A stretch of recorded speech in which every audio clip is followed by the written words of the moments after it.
public schools are working with parents to raise standards. Reading and math skills are up. Dropout Well, rate. America's teachers unions spend millions to educate us about what a good job teachers do in public schools. Students themselves don't seem to be doing as well. SAT scores are lower than they used to be. And when students from 21 countries took the same math and science tests, America's public school students came in last in physics, geometry, and general math, and near last in every other category. In cities like my hometown, the news is worse. I'm almost embarrassed. Thelma Baxter, superintendent of one of New York City's worst performing districts. Once there was a very drab village. Baxter didn't cause the problem. In fact, she was just assigned here and told, make things better. How are you doing, gentlemen? But making things better in government-run schools isn't easy, because the bureaucracy is hard to move. For years, this district came in dead last in New York City math tests. That's unacceptable, totally unacceptable. Yet, for 8 years, the people who were in charge of mathematics in this district were allowed to remain. That's how it works. In the public schools, almost everyone's allowed to stay. What if you get a bad teacher, someone who just doesn't care anymore? Is it easy to get rid of them? Nothing is easy. Sure is. Rudy Cruz, chancellor of New York City's system, the biggest in America. Let's say I'm teaching and I'm just bad. Right. It's not only that I'm not good with the kids, but I don't care. I don't show up on time. Right. Can you fire me? The contract certainly makes it a very long and tedious process. How long? It can be 2 years. Or longer. At one school, records show a math teacher kept coming in late. One year, he was late or didn't show up at all more than 100 times. He routinely sent students out to buy him food, and his classroom was so littered with candy wrappers and cigarette butts that the janitors refused to clean the room. When the school tried to fire him, the teachers' union gave him a lawyer, and it took 9 hearings, 3 years, and hundreds of thousands of dollars in legal fees before he finally could be let go. That's what I think is really a problem. This Why ought don't to you be just expedited. fix it? You're the boss. These are matters of law. They are matters of contract. I can't walk in the door overnight and turn it around and say, this is not how we're going to do it anymore. With teachers so hard to fire, does that mean there are teachers students dread? Yes. And they talk like they dead, and makes you want to go to sleep. And then when you do go to sleep, they get mad, but you can't help but go to sleep because they talk like somebody's forcing them to be here. And when they don't have no enthusiasm, we don't have no enthusiasm. What a terrible thing, since a national study found that teachers have more influence on a child's academic life than any other factor. Are you free, then, to hire the best teachers you can find? We are, I mean, free is an interesting notion here, but this environment has gotten very complex. At most public schools, government rules require every teacher have a teaching certificate. This generally means they went to an education college. If you're looking for adventure, try teaching someone to think. There are 1,200 such schools in America.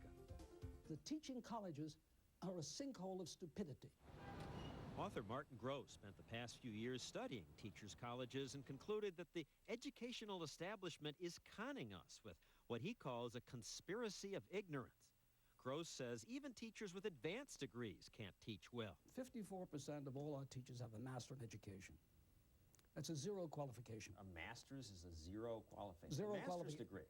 No, it's not really a master's degree. It's mostly psychobabble. The Teachers College Association says Gross is so misinformed, one wonders what planet he's been living on. Yet it is true that the U.S. Education Department says only 1 in 5 teachers feels prepared to teach to high standards. And so many graduates of teachers' colleges have been flunking teachers' tests lately that Massachusetts, Texas, and New York are talking about shutting teacher ed programs down. It raises the question, why does everyone have to have that teacher's certificate to teach? If I want to teach in one of your schools, I can't. But I could teach in a private school, and I might be good. Yeah, but the question is, you know, do we know, and shouldn't we know, that in fact you're good? I know what you know about it, but I don't know whether or not you actually can teach it. The teacher's degree tells you that I can? A teacher's degree tells me that you've had exposure to at least the methodology and the instructional patterns.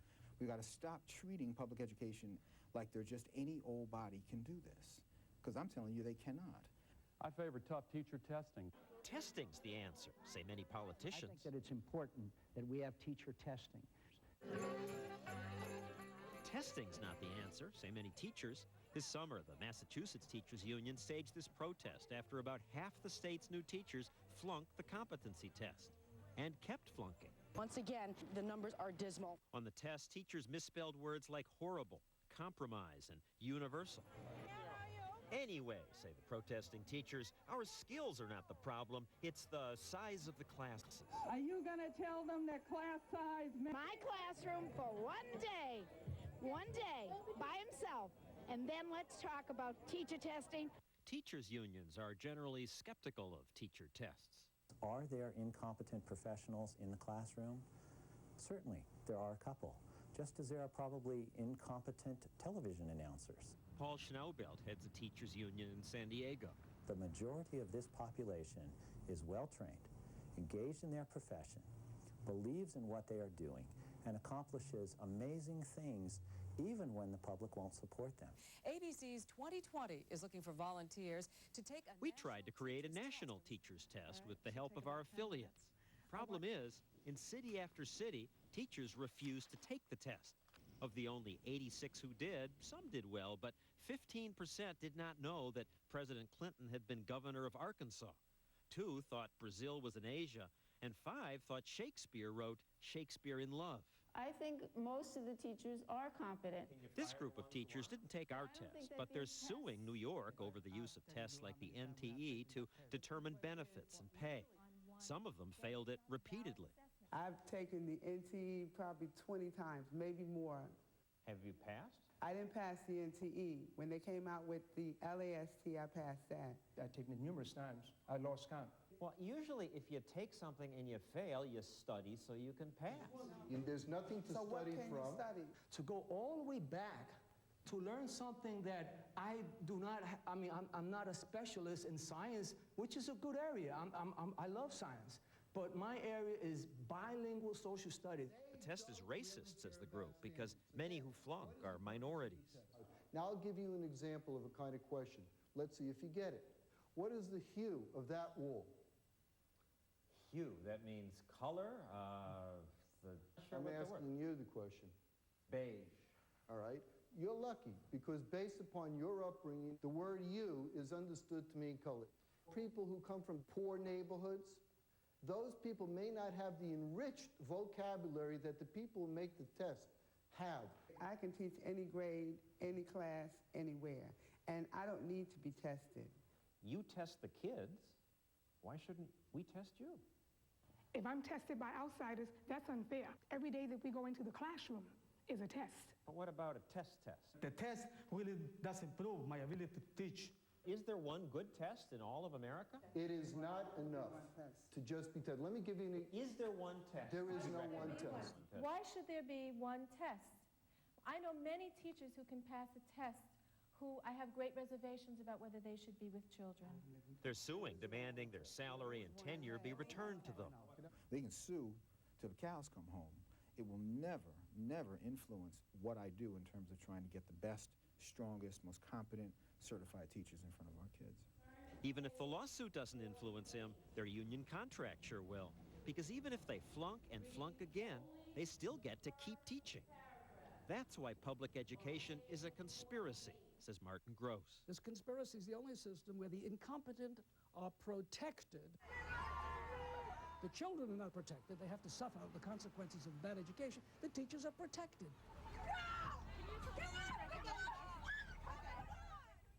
Sounds hopeless, but John found a school system that's doing a better job for a fraction of the money. When we come back, meet the competition.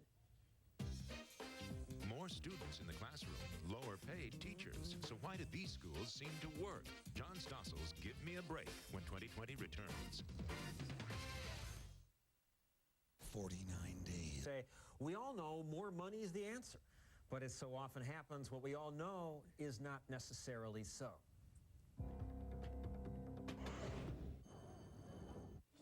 Since I was in school, America's more than tripled spending on education. In 1955, schools averaged 30 students per teacher. Now it's just 18. The result? No clear improvement, and often failure. More than half of the city's 8th graders are doing substandard work based The Carnegie Foundation says city schools are so bad, many people consider them little more than human storehouses. The professional educator's answer? Money. I need more money.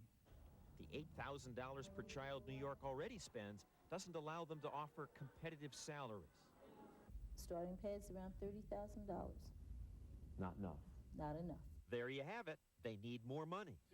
Though this doesn't explain how schools in Japan and England do so well, though they spend $2,000 per student less. And it doesn't explain how in America the Catholic schools do so well, spending $3,000 per student. Maybe it's not about money, but about accountability and competition. Your average teachers make more than the top they pay at Catholic school, but they're getting it done. They get the job done because they want to be where they are teaching. But please understand that many of those teachers are not as well qualified. Some of them are teaching without a 4-year degree. Many of them are teaching without a master's degree. Yes, what a shame. But look at the results. Their schools do better. Catholic school students test higher. Other private schools also do well, but we're focusing on Catholic schools because they educate millions of kids, hundreds of thousands of whom are not even Catholic. But the Catholic schools can select the students who attend. They can throw out the troublemakers. That's the truth. They throw a lot out? Yes. No, can't do that. Won't do that. Monsignor Wallace Harris runs the school that serves the same neighborhood as Thelma Baxter's public school. But the Catholic school looks different, more serious. Good morning, 7th grade. And how are you today? Note the size of the class, 36 kids. Are you doing a good job? Yes. Are you smiling? That's important. That's important. With 36 in a class, how can you teach? It's too many. We manage. You can throw out the troublemakers. If 1 or 2 out of the entire population of 500 were asked to leave for disciplinary reasons, it would be unusual. So what do you do when you have a kid who's making trouble? You start talking to the parents right away. There's a difference. Although few are expelled, parents know the student could be expelled.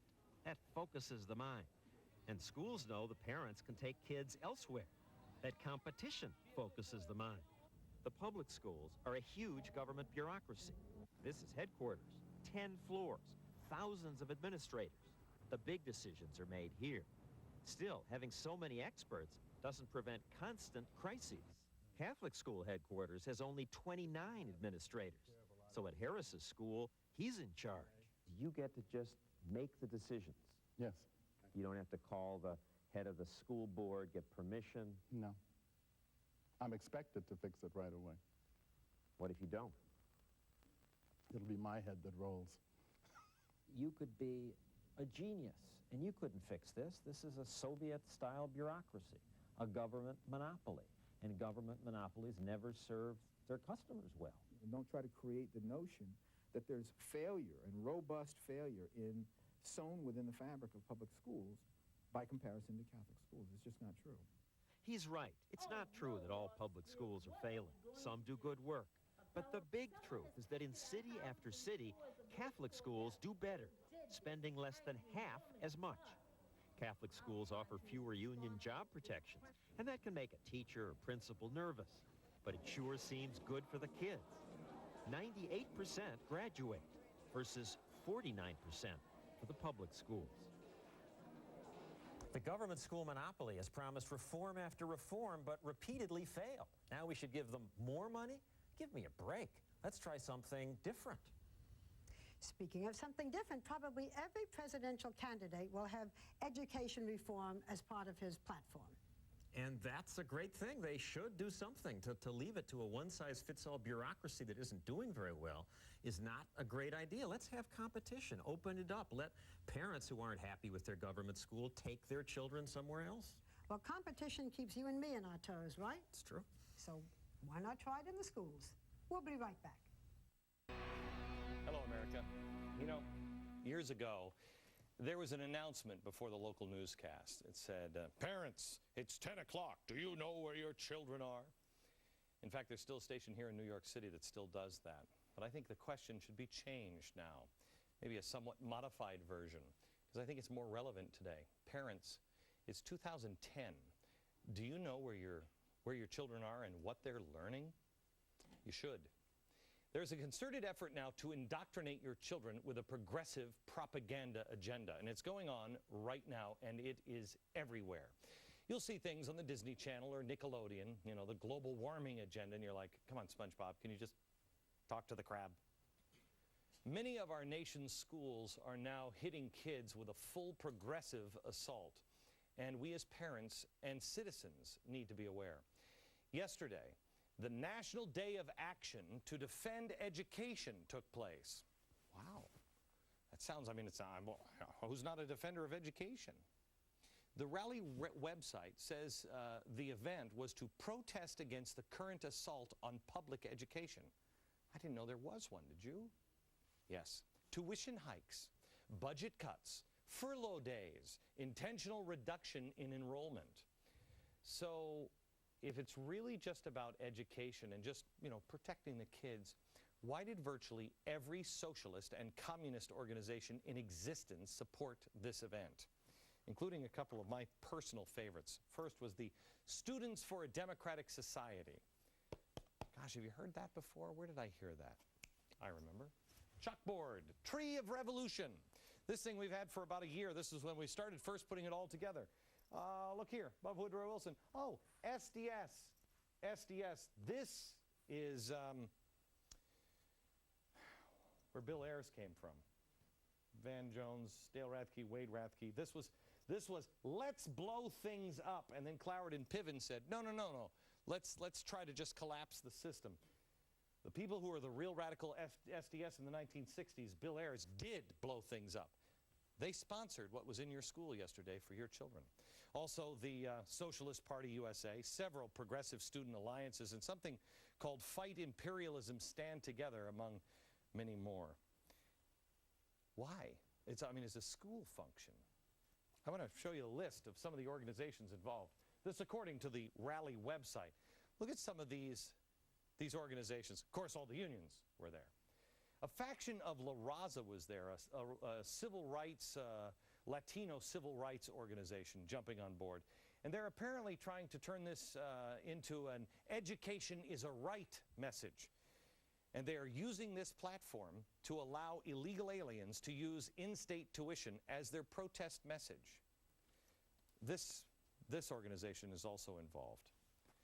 I don't even know what this is. Do you want this in your school? Look at this. This is the Eagle. I don't know, is that like some Mad Max kind of weapon? But this is a stick of dynamite. This is a radical group that wants to reclaim the southwestern U.S. from Mexico. In our schools? All of these? Really? Texas State Employees Union. What's going on? Well, there is a battle right now for the future of our country, and they know they can't get you because you recognize it. But they've brainwashed our kids. They've not taught history for a while. And now there's a battle for the hearts and minds of our children because they can still grab them. And while you're busy trying to make a living, navigate through the daily madness piling up all around us, trying to figure out what Washington is even doing, learn again about the Constitution. Well, progressives are working on your children, your kids. Everything is about planet worship now. This was sent to us by a teacher. This is in schools now. I like this. Planet worship. I pledge allegiance to the earth. What? Or social justice. I love the social justice stuff. And supporting Barack Obama. I mean, we've seen the stuff about supporting Barack Obama. You've seen these videos over and over again in our schools. Let me show quick clips of them.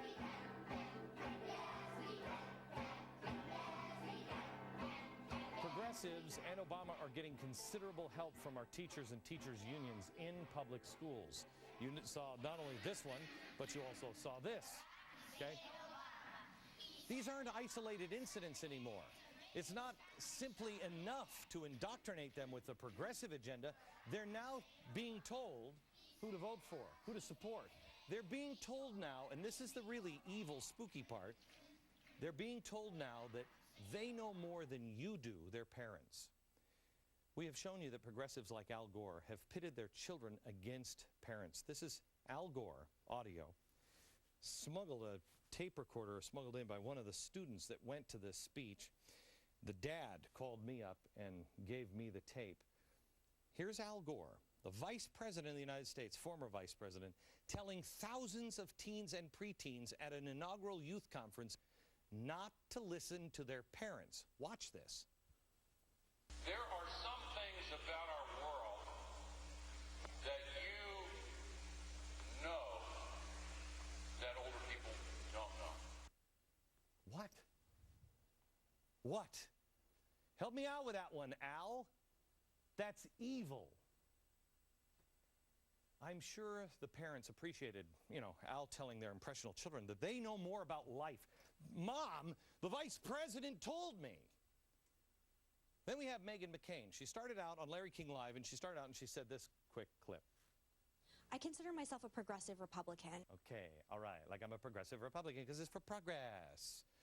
Well, maybe she should have attended some of those child empowerment camps. Or maybe she already has, because she seems to think that her wisdom at 24 exceeds the knowledge and wisdom of the feeble old coots who are like, 40 or like 50 or like, they're just like so stupid. Watch this. I have taken heat, but in fairness to me, I am a different generation than the people that are giving me heat. I'm 24 years old. I'm not in my 40s. I'm not in my 50s and older. Oh. Obama's own website during the campaign featured a video called The Talk. It had kids talking to kids about the talk that they had to have with their parents. Talk to your parents about Obama and political issues. Talk to your parents. Make sure they understand. It almost feels like a parent-child conversation, except I'm the parent and they're the child.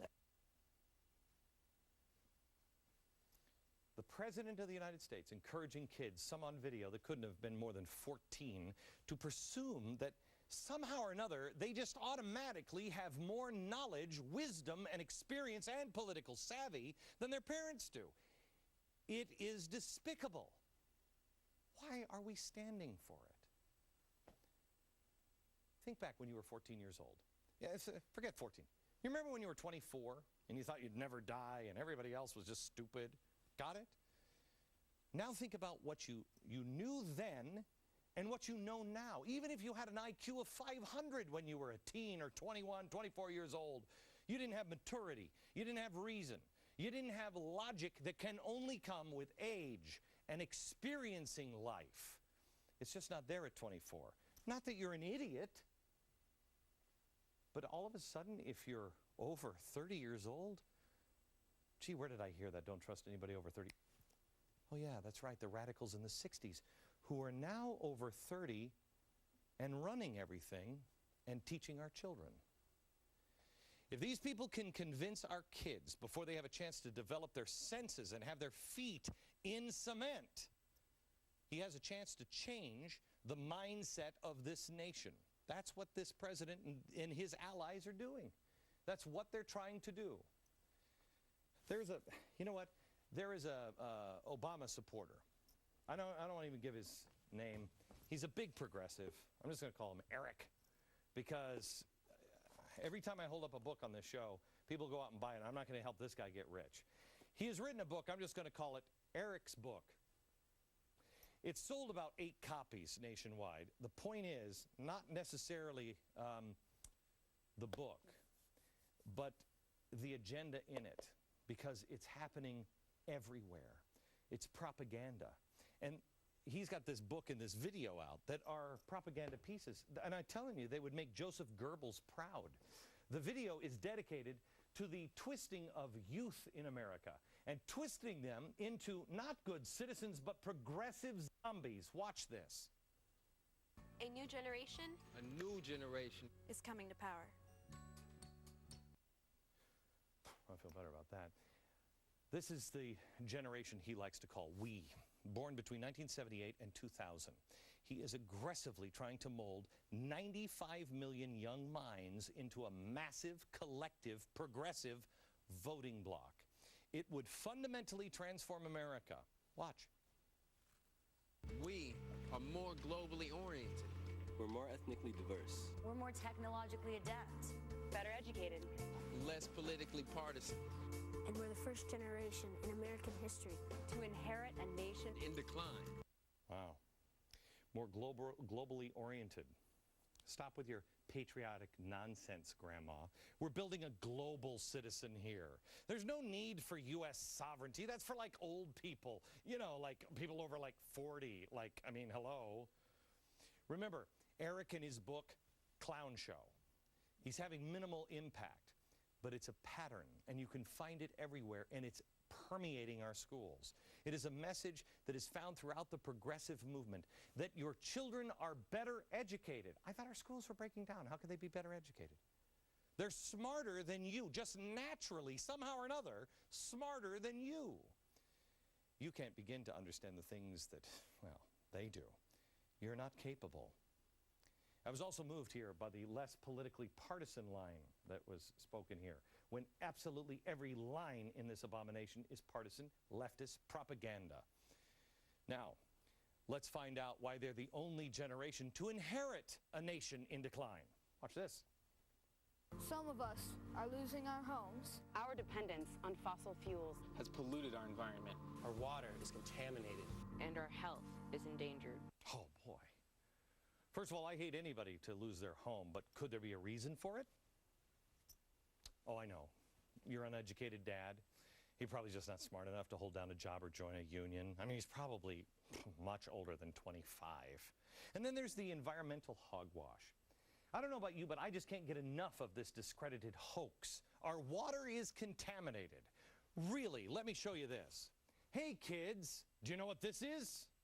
The Cuyahoga River. It's a shame that this generation is just too young to remember this fire right off Lake Erie. Yeah, that's contamination. Water so polluted it bursts into flame. How do you put it out? It's water on fire. Before you start sending your tweets, I know. It is the Cuyahoga River in Cleveland that spontaneously burst into flames, not Lake Erie. Still, let me show you this. I was reading this book the other night, and I read this and I thought, oh my gosh. This is a book called Conquering Gotham, and it's all about building the railroads and what it took and everything else. It's a fascinating book. But in the very beginning of it, it talks about they're coming over here to Manhattan on a barge.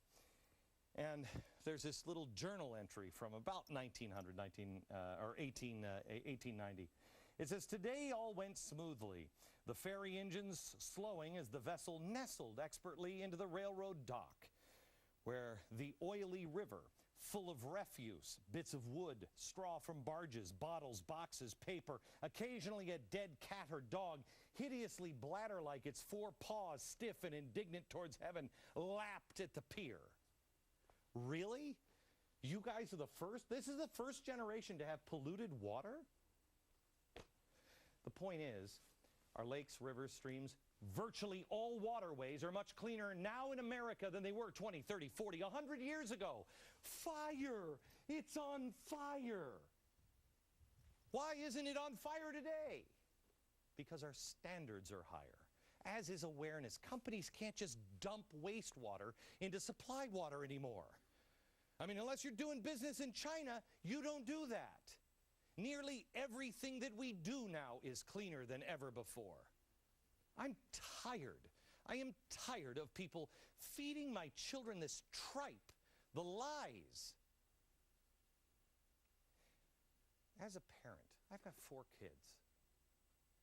Aren't you a little shocked when people use our children this way? Some of these kids on this video are 10 years old. So what are you going to do? Well, it is important to know about brainwashing. Because they're brainwashing your kids. And if we lose this generation, if we don't teach them the correct principles, we will lose the republic in the next generation. I want to show you some stuff. We haven't even started. I want to show you some stuff that will hopefully shock you. And in the commercial breaks, I want you to call your friends up and say, can you turn on Glenn Beck? Can you watch this show? Watch this and ask your kids. Ask your kids. Get your butt in here and watch and ask them, have they seen any of the kind of stuff that we're talking about tonight? And if so, call up your school board, call up your principal and say, knock it off. More coming up.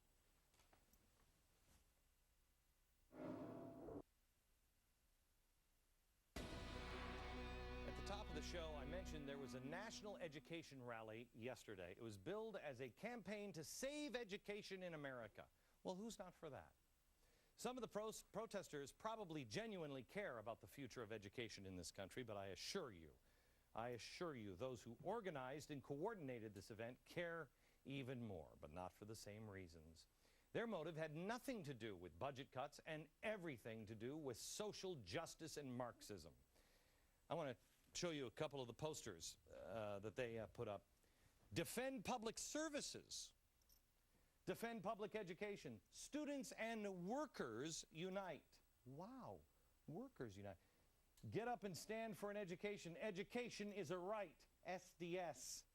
This is where the underground bomber came from. The Weather Underground, the bombers in the 1960s came from that group. This one, save public education. Keep the doors open. Really. Protect your education. And by the looks of it, they need an education here, don't they? Look at this one. Protect your education. Education is a human right. Really? Yeah. Education. Oh, Dave put an upside down exclamation point supposed to be on that end. No.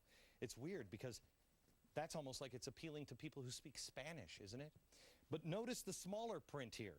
Resist, mobilize, transform. What does that have to do with budget cuts and teachers? And doesn't it sound and look eerily reminiscent of communist propaganda? I mean, look at that. Look at that. Wow. Have you seen any kind of socialist propaganda like that before? Communist propaganda? They look at all alike. Look at the angry student in this picture.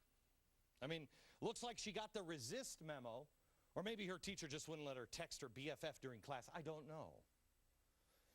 Let me go back a minute here to Eric's book and video. Again, I'd show you the real one, but I'm not going to sell another book for this guy. And it's not his book anyway. It's the agenda that I want to highlight because it's everywhere. It's not just him. He's a clown. But I want to highlight the agenda. Watch this. Even though they live in the world's wealthiest nation, Generation We are inheriting a damaged future and a set of potentially catastrophic problems. But we have every reason to be optimistic. Really? Do tell. What are we optimistic about? Here again, Eric. These kids identify themselves as strongly progressive and are fed up with partisan politics. She is? What is she, 13? Imagine my unbridled optimism now. They identify themselves as strongly progressive. Some of the kids in the video are 10, and they identify themselves as strongly progressive? You're not putting those words in their mouth, are you there, Eric? These kids are also fed up with partisan politics. Wow, fed up with it. I don't know what I was fed up with when I was 10. Speed Racer wasn't on every day? What? So what was the theme of this protest yesterday? Protect your education. The poster said nothing of budget cuts. Instead, they proclaimed, defend public services. Defend public services. And education is a right. Education is a right. You know what? Eric is right. That is a nonpartisan issue. Because before the progressive movement, when we were all tethered to our Constitution, not a single Republican or a single Democrat would claim that education was a right. We were educated enough to know better on our own policies.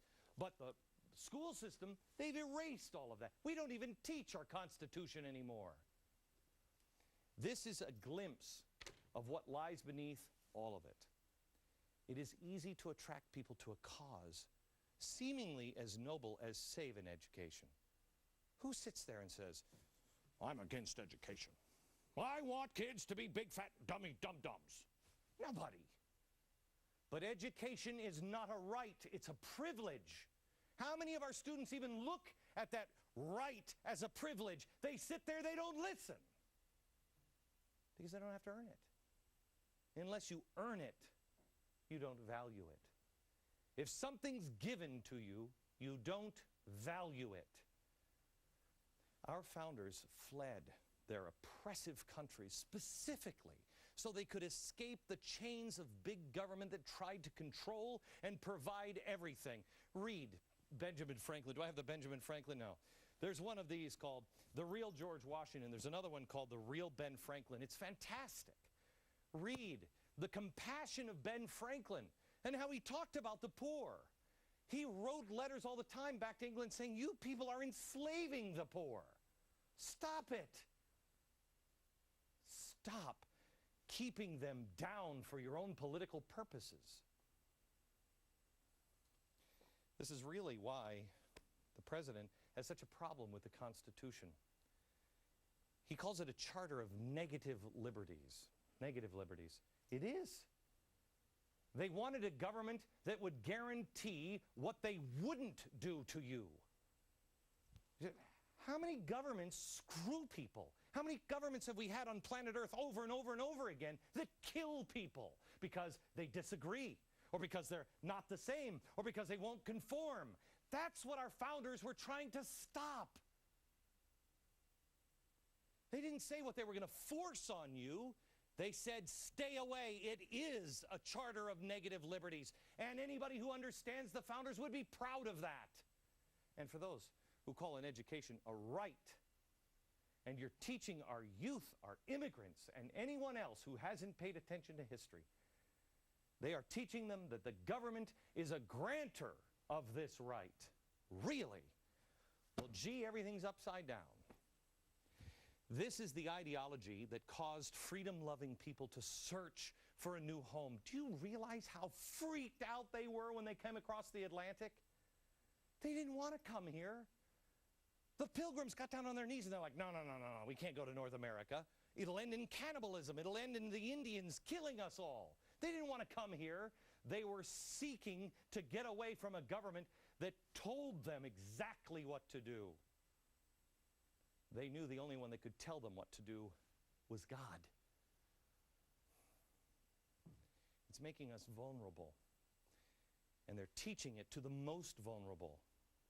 Our children are being taught to be slaves to government. Because if the government is a grantor of rights, if they're the one that dole out the rights and hold all the rights, if they're the ultimate provider, they who giveth can taketh away. Progressives want government to be run this way. They believe they know better than you. And since they can't convince you because you know you've seen them in action for years, they can't convince you that you know better because you have common sense and experience. But our kids may have common sense, but they don't have experience. And when somebody like Al Gore stands up and says, hey, hey, hey, hey, you know what, don't tell your folks this, but you and I, we're on the same page. Come on, let's do something noble. People want to crush education. Your kids go, well, that's wrong. Every fascist and communist dictator has used this system. Is it a coincidence? You see the people who funded this rally yesterday, and it looks communist. This rally is not about saving your education. It's about furthering a radical agenda that makes people a slave to government. If you want to teach your kids at your own home that massive government is the key to solving all of your problems, I'm not going to, tell the state to come in and take your kids away. I mean, I think you're being abusive to them later in their life, but that's for them to sort out. They're your kids. Will you provide me? Will this new state of yours provide me with that right? My problem is all of this progressive indoctrination is being done under the guise of something else, something noble. Without your input, without many times your knowledge, but with your tax dollars. I can't teach God in school, but I can teach that the earth is what I pledge allegiance to. The planet is God. The planet is over humans. Let me ask you the question we started the show with. Parents, it's 2010. Do you know what your children are being taught? Tonight, America, I want you to sit down and talk to your kids and hold your kids close to you. I know this sounds kind of like I'm coming off hard on the next generation, and I'm not. They're being sold a line of goods here. There's an effort to indoctrinate them. And here we are. We're going through what's been happening in our public schools, what Al Gore has been up to, even President Obama in his own website, targeting our children. Most of us are so busy, or we're just trusting, that we don't even notice. We don't even notice these things. We must get involved with our children's lives and our children's school. And you know what? If it's happening, sell a car if you have to. Get your kids out of this indoctrination, or our republic will be lost.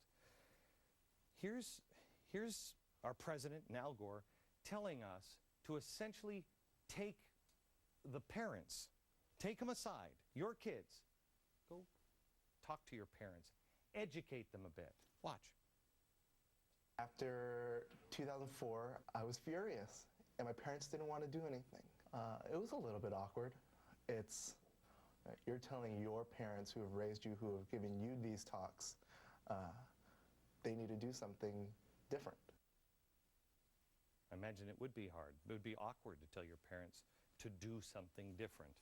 You know, when it's been the parents that have been paying the bills, working, supporting a family, dealing with adult responsibilities for decades. But if you look at the Obama campaign video on indoctrination, watch this, called The Talk, There's More. We start out easily and just start saying, so, watch the debate, and then we'll say, well, we really think that what Obama or Biden said about energy is really important because we need to start fixing that now before it will be too late. I want my kids to have this conversation with me. I encourage my kids to sit down and watch the debates, and we do talk about it, but not at the behest of some covert being prompted by some campaign. Leave my children alone. I mean, she seems bright, she seems sweet. But I mean, I don't want to doubt her knowledge of the complexities of energy policies. I'm sure that, what is she, 13? She's learned through experience the intricacies of supply and demand, domestic versus foreign fuel, futures markets, clean coal, the abundance of solar and wind power, you know, the whole battery thing, nuclear energy options, and how the price of all of this will affect her parents' budgets. You know, not that I don't have confidence that she knows all of that.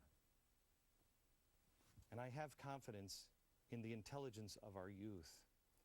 These kids were born at this time for a reason. They are going to be the protectors of liberty. But only if we treat them with respect, not indoctrination.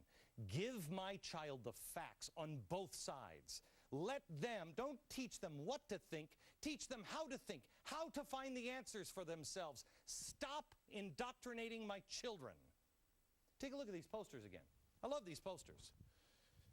Students and workers unite. Students and workers unite. Gosh, that sounds familiar. Resist, mobilize, transform. What does that have to do? Resist. Who's teaching your children to resist? If anybody's going to teach my children to resist, it's going to be me. Resist. Mobilize? My 13-year-old? Transform. Transform what?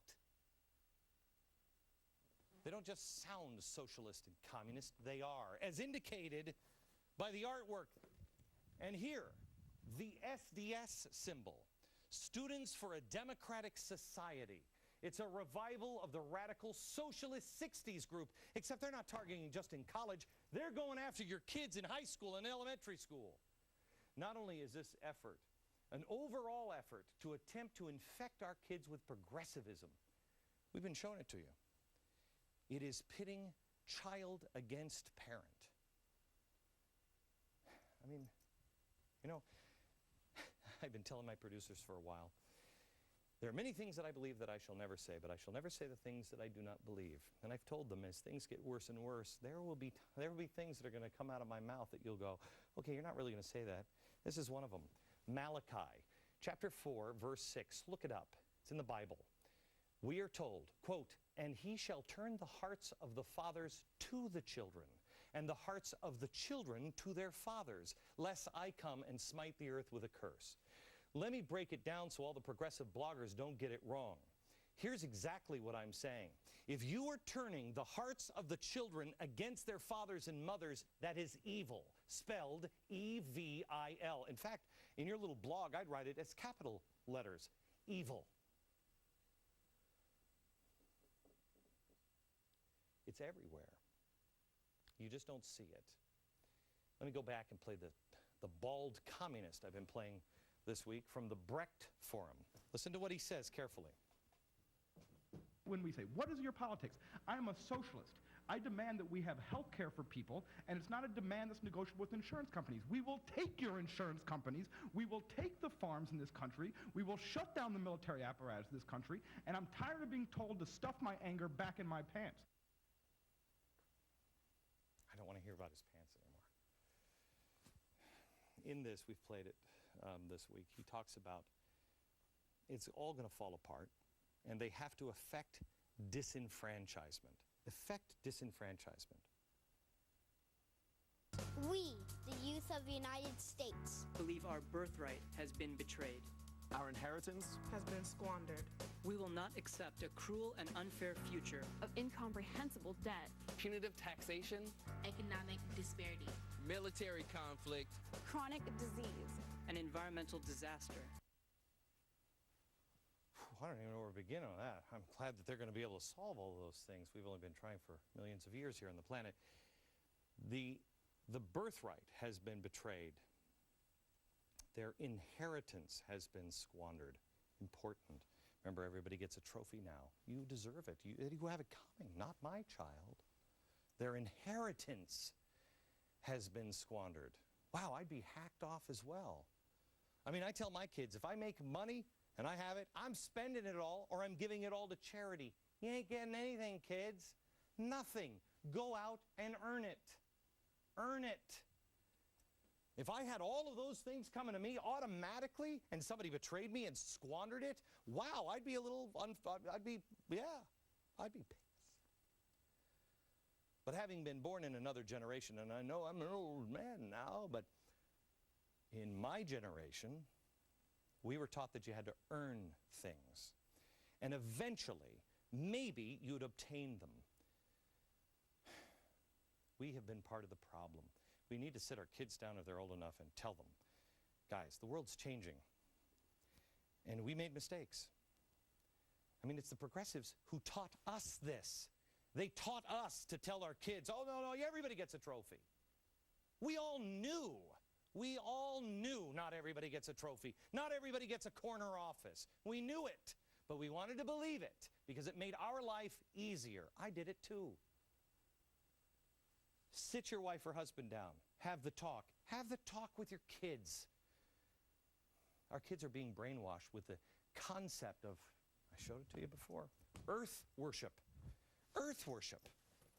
I pledge allegiance to the earth. Social justice. What is social justice? God is being eliminated from the equation entirely. But let me give you the words of George Washington. It is impossible to rightly govern a nation without God and the Bible. You know what? There was one thing the kids in this video had right. Our educational system is failing them. And if you as a parent do not fill that void with knowledge and information. Nature abhors a vacuum. Barack Obama, his progressive propagandist friends, they will fill it. They will fill it. Grab your children. Fill it with the right principles and let them rule themselves when they come of age. You've seen how our kids are being indoctrinated from the outside, but it's also now happening from the inside, moving outward. President Obama now wants to eliminate the $55 billion private student loan industry, making the government now solely responsible for the delivery of all student loans. Gosh, in an economic crisis, why would you do that?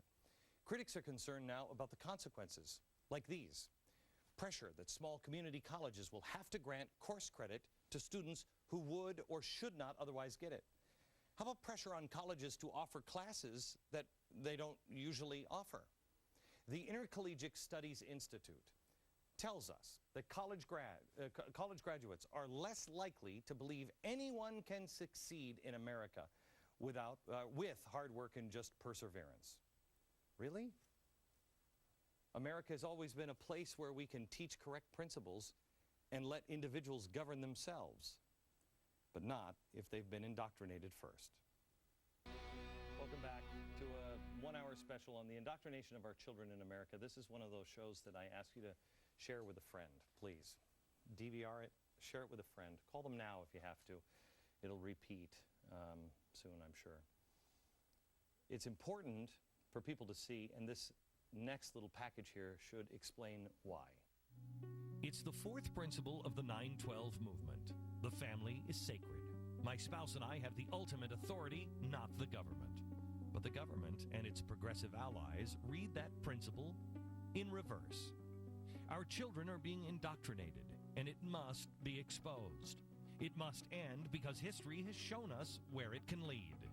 Kids in elementary schools are being taught about cross-dressing, that they shouldn't listen to their parents all the time because their parents don't always know what's best. They're being taught capitalism is evil. Videos like this one are being played in classrooms, cross-country, made by the George Soros-funded Tides Foundation. It's the government's job to watch out for us, to take care of us. That's their job. California's Secretary of State has a website that provides lesson plans for students that teach them about how good the progressivism movement has been for California. May I ask, if it's worked so well, why is California now broke? Even more unbelievable is that lawmakers there voted in 2008 for children to be taught by communists. The indoctrination of children is way out in the open in countries like Venezuela. Socialist-in-chief Hugo Chavez admits the minds of children there are taken over at a very young age. Yes, we are indoctrinating children from the first grade through college, every grade, private schools, the ideology of the revolution, the ideology of socialism. This past September, before world leaders at the United Nations, Chavez made an open call to President Obama to come join his socialist revolution. Obama, come over to the socialist side.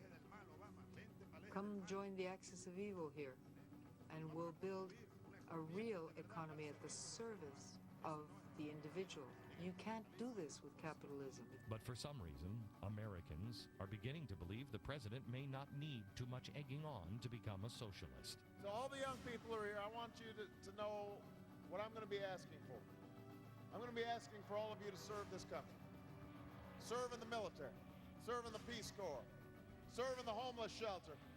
Serve in some capacity for your community.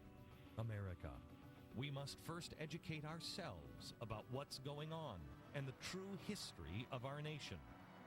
We not only owe it to our children, but our children's future depends on it.